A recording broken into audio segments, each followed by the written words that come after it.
In this video, I'm going to review the new Laguna PX12 planer. I'll show you how they packaged it, the assembly of it, and the operation. I bought this planer because of the helical head with the carbide cutters. It's 2 horsepower, 10,000 RPM. The helical head, Laguna calls it their Quadratech. So let's get busy and look at the unboxing of it. The boxing for Laguna has always come in very good. The styrofoam is heavy. You can see that the thickness when I pull it off, and the machine was wrapped and also had a heavy styrofoam on the bottom. It was well protected. The accessories came on the inside and were protected.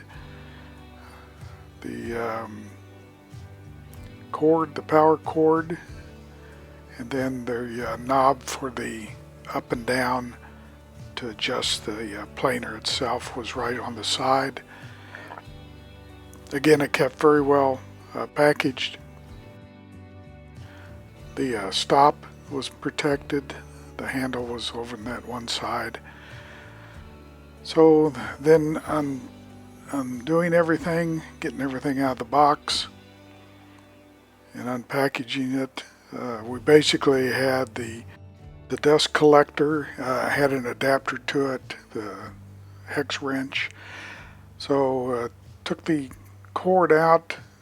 Do not plug this in until everything is done. There's no reason for it to be plugged in, so just put it off to the side like I did. The handle has got a notch and will fit right up to the rod that's sticking up. It takes a hex head screw, and you can just easily goes in. Just a normal torque of the, don't over torque it, there's no need to, because there's no upward pressure on it at all. Then the next thing we got into is put the dust collector port on. There's 3 screws, one on each end. You see the clip goes over on the, and then a middle screw on the bottom. All of them can be lined up and then just put in very easily. And the next thing to do is to adjust the tables. You saw where the screw was, the adjustment screw. Take a straight edge, something that's very straight, start putting it. You can see that the table was low.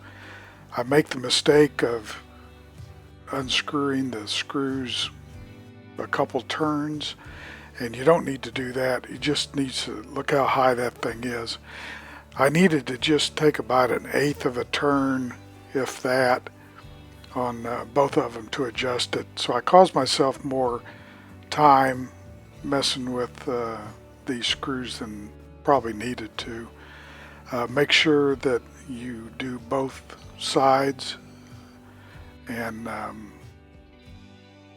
the edge, because you can get one side higher than the other, which will get that thing a little cockeyed. So you can see me screwing the screws down. Now I've got it too far. And the easy thing to do is raise it up like that and just move the screw a hair. And then just keep going at it until you're, so I'm going the other way on that. So I need to go back the other way. And then until the straight edge is straight. You can even take a feeler gauge and stick under that. The base of that, both of them on the outfeed tables, are a little lower when it comes out of the main table. So I adjusted the thing to the farthest point away. And then it's easy. You just put a wrench on the top bolt and then tighten the bottom nut, and then make sure you double check it again. Do the same with the other side. Now this is a stop, so you have the 30 seconds, quarter, half, and 3/4. And what this is, it allows the head to go down only so far as you're going through. So if we look at the side here, it's at 3 inches. The line is at 3 inches. I've set it at 3/4 of an inch. So if we go back to the adjustment on the top handle, so you can set it everything from 5/30 seconds, quarter, half, 3/4.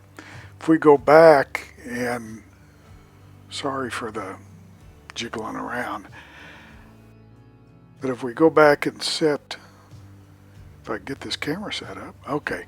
So if we go back and we lock this down, which means the rollers and the head are now locked together as one unit. Then if we go down with the unit, it'll only go 3/4. And once it starts getting to the 3/4 mark, the handle gets real stiff and hard to turn.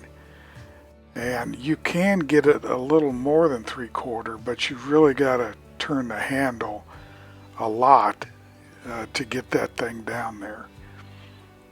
And you'll see that we're at that 3/4 mark, or we've taken 3/4 off of it. So we're right at that 3/4. See, I've gone just a little bit farther, but that handle is really hard to turn. So what that stop does, it allows the head and the rollers only to go down so far once you've locked those rollers and head in place. If you didn't want to lock those rollers and head in place, you can take that thing up and down all over the place, and the side stop doesn't matter. It doesn't really matter what you do with it. And then there's the lock. So you can now just move that thing up and down as much as you want. So let's take a I took an old 2x4, had some knots in it. Looked to me like it wasn't real smooth at all and had a couple valleys in it. So I marked it with a pencil to see where we are, and you can see that that head just goes down, will not allow you to go into it. So there I've set, and I'm going to take a first pass that will hardly touch the thing. It's what it's going to do. And you'll see it because the pencil marks and everything are hardly moved at all. Matter of fact, you can see there it hardly did anything. So right there, it's just barely touching on the surface, and most of the surface it did not touch. And so you can see the lines on it. You can see there at the part of the end toward the middle where that rough part is, there's a little bit off of it.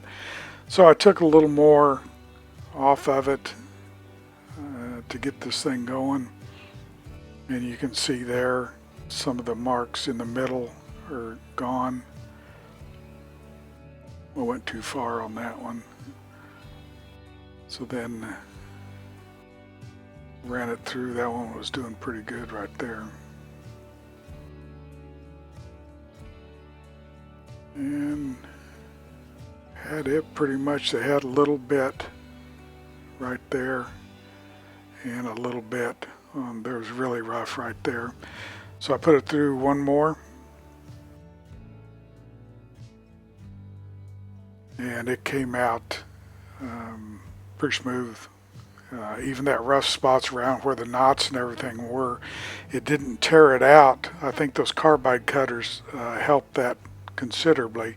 You can see where the knots are. There's really no tear out of there. It was very smooth. That rough area right there, and then in the back right there is very smooth. I took a sight down it to look at it real easily. I should have put a straight edge on it, and that would have told me a lot more, but it looked really good. So far I'm pleased with the unit. I think for a bench planer for $600 with helical carbide cutters, I think so far is a good value. We'll have to put it through its pace and see. But appreciate y'all stopping by. Hope y'all subscribe, support the channel, and we'll have more to come. See you later.